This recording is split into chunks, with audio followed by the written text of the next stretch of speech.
ಇಂದು ಶಿವರಾತ್ರಿಯ ಪರಮ ಪವಿತ್ರ ದಿವಸ. ಈ ದಿನ ಅನೇಕ ಮಂದಿ ಶಿವನನ್ನು ಬಹಳ ಭಕ್ತಿಯಿಂದ ಧ್ಯಾನ ಮಾಡ್ತಾರೆ.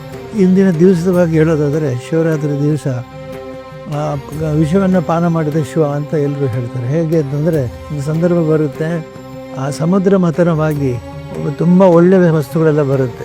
ಐರಾವತ ಮತ್ತಿತರ ಅಮೃತ ಮತ್ತೆಲ್ಲ ಅದನ್ನೆಲ್ಲ ತೆಗೆದುಕೊಳ್ಳಿಕ್ಕೆ ತಾಮುಂದು ನಾಮುಂದು ಅಂತ ಎಲ್ಲರೂ ಬರ್ತಾರೆ. ಆದರೆ ವಿಷ ಬಂದಾಗ, ಹಲ ವಿಷ ಬಂದಾಗ ಯಾರೂ ಅವರ ಹತ್ತಿರ ಬರೋದಿಲ್ಲ. ಎಲ್ಲರೂ ಹೇಳಿದರೆ ನಮಗೆ ಬೇಡ ಅಂತ. ಅಂದರೆ ಹಾಲಲ್ಲ ವಿಷ ಏನಾದರೂ ಆವತ್ತು ಹೊರಗೆ ಬಂದಿದ್ದರೆ ಇಡೀ ಪ್ರಪಂಚ ಸುಟ್ಟು ಹೋಗ್ತಿತ್ತು, ಮಾನವ ಕುಲವೆಲ್ಲ ನಾಶವಾಗ್ತಿತ್ತು. ಆವಾಗ ಶಿವ ವಿಷವನ್ನು ಸೇವನೆ ಮಾಡಿದ, ಜನರ ದುಃಖಗಳನ್ನೆಲ್ಲ ಸ್ವೀಕರಿಸಿದ, ಜನರ ಎಲ್ಲ ಪಾಪಗಳನ್ನು ಸ್ವೀಕರಿಸಿದ ಮಾತಿನಂತೆ ಎಲ್ಲವನ್ನು ತಾನೇ ವಿಷಯವನ್ನು ಸ್ವೀಕಾರ ಮಾಡಿ ಪಾನ ಮಾಡ್ತಾನೆ.